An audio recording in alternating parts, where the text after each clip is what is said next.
नमस्कार दोस्तों, आप सभी लोगों का बहुत बहुत स्वागत है हमारे YouTube चैनल में। दोस्तों आज की वीडियो में हम बात करने वाले हैं कि अगर आप CSC सेंटर चलाते हैं तो ये 10 गलतियां आपको कभी भी भूल से नहीं करनी चाहिए। अगर आप इन गलतियों को करोगे तो बहुत बड़ी प्रॉब्लम में फंस जाओगे और इन 10 में से एक ना एक गलती आप लोग करते हो जिसकी वजह से आपका सेंटर जरूर ब्लॉक हो सकता है या आपकी आईडी जरूर सस्पेंड हो सकती है। तो आज की इस वीडियो को कंप्लीट देखना जिससे आपको सीख सको और इस वीडियो को पहले ही लाइक कर देना। सबसे पहली चीज कि आपको कभी भी अपनी CSC आईडी पासवर्ड दोनों किसी के भी साथ शेयर नहीं करने।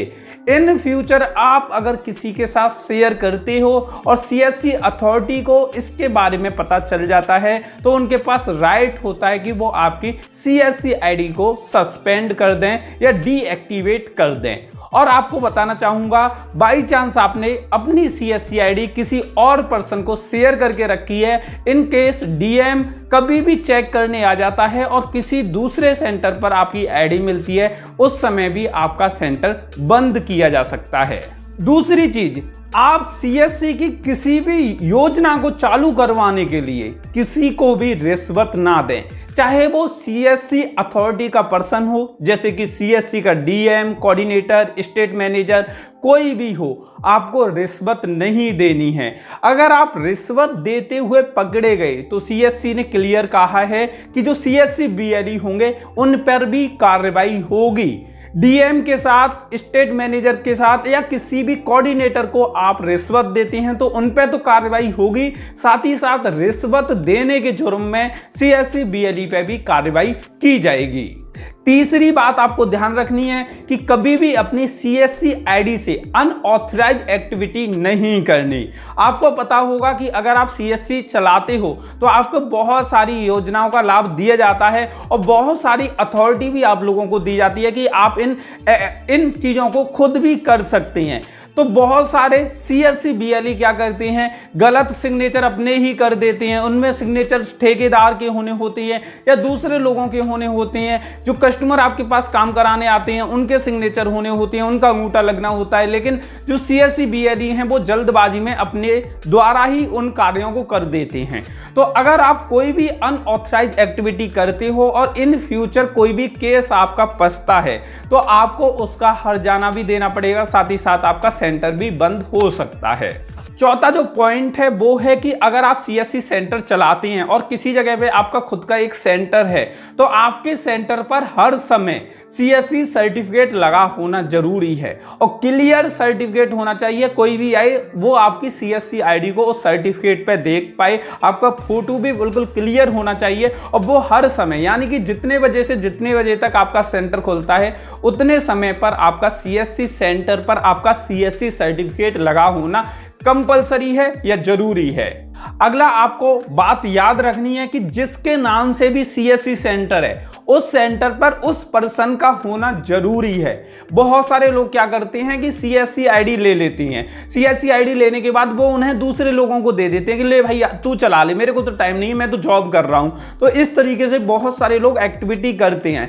इन फ्यूचर कभी भी DM, स्टेट मैनेजर, कोऑर्डिनेटर या CSC की टीम कभी भी चेकिंग के लिए आ जाती है और उस समय वो पर्सन नहीं मिलता जिसकी वो आईडी है या जिसकी आईडी उस सेंटर पर चलाई जा रही है, तो वो CSC सेंटर की आईडी को रद्द कर दिया जाएगा। अगली बात आपको याद रखनी है कि आप कभी भी अपने CSC सेंटर पर किसी को भी काम पर रखते हैं तो एक बात याद रखिए कि CSC की ये पॉलिसी है कि आप 18 साल से कम एज के बंदे से कोई भी अपनी आईडी से एक्टिविटी नहीं करवा सकते या कोई भी CSC का काम नहीं करवा सकते। जिसको भी आप ऑपरेटर बना रही हैं या जिसको भी आप अपनी आईडी से काम करने के लिए बोल रही हैं सामने बैठ के या उसके साथ बैठ के, तो उसकी उम्र कम से कम 18 साल होनी चाहिए। 18 से कम होगी और इन केस वो आपकी आईडी को चला रहा है या ऑपरेटर बन के चला रहा है और बाई चांस कोई भी चेकिंग आ जाती है तो उस समय भी आपकी CSC आईडी को रद्द कर दिया जाएगा। अगला मेरा पॉइंट रहेगा कि आप कभी भी CSC के कोई भी प्रोडक्ट खरीदते हैं, CSC में बहुत सारे प्रोडक्ट यूज होते हैं, बहुत ही ज़्यादा बायोमेट्रिक डिवाइस यूज होती हैं आई स्कैनर यूज होती हैं। इसके अलावा बहुत सारे प्रोडक्ट्स होते हैं जो सीएससी सेंटर चलाने के लिए हमें यूज में लेनी होती हैं, तो हम नॉर्मली उन्हें मार्केट से खरीदते हैं। लेकिन अगर आप सीएससी बीएलई हैं तो आप हमेशा याद रखिए उन प्रोडक्ट को आप सीएससी के पोर्टल से ही खरीद सकते हैं और आपको उसका स्पेशल बेनिफिट मिलता है। मार्केट रेट से कम में वो प्रोडक्ट मिल जाती हैं और दूसरी चीज उनकी जो वारंटी टाइम पीरियड है वो भी मार्केट के जो टाइम से काफी ज्यादा रहता है। तो हमेशा आप कोई भी शॉपिंग करो अपने स्टोर के लिए तो सीएससी के पोर्टल से ही शॉपिंग आपको करनी है।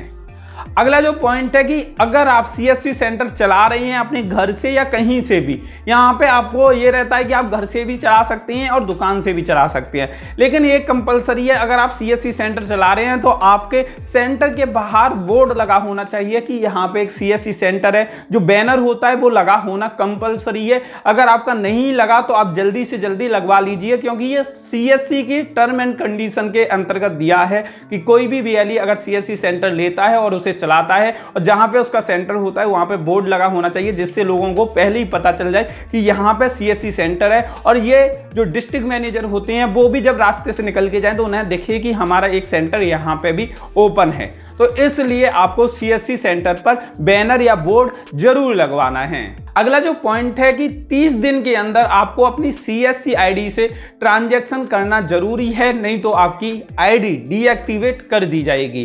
तो अगर आपने आईडी ले ली है सीएससी आईडी और उसके बाद आप यूज नहीं कर रहे हो, 30 से लेकर 90 दिनों तक अगर आपने कंटिन्यूसली कोई भी ट्रांजैक्शन नहीं किया, कोई भी सर्विस यूज में नहीं ली, तो आपकी सीएससी आईडी डीएक्टिवेट कर दी जाएगी। तो ये मैंने 9 पॉइंट आप लोगों को बताई हैं कि ये बातें आपको ध्यान रखनी चाहिए सीएससी सेंटर लेने के बाद। 10वां पॉइंट आप बताइए सोच के कमेंट करके कि ऐसी कौन सी चीज है जो हमें सीएससी सेंटर चलाते समय ध्यान में रखनी चाहिए। और ये वीडियो ज्यादा से ज्यादा सीएससी बीएलईज को शेयर करिए, जिससे ज्यादा से ज्यादा लोगों को इसके बारे में जानकारी मिल पाए। और इस वीडियो को लाइक जरूर कर देना और जिन लोगों ने चैनल को सब्सक्राइब करके बेल बटन नहीं दबाया है वो जल्दी से जल्दी दबा दीजिए, जिससे इन फ्यूचर ऐसी वीडियोज की अपडेट आप लोगों को मिलती रहे।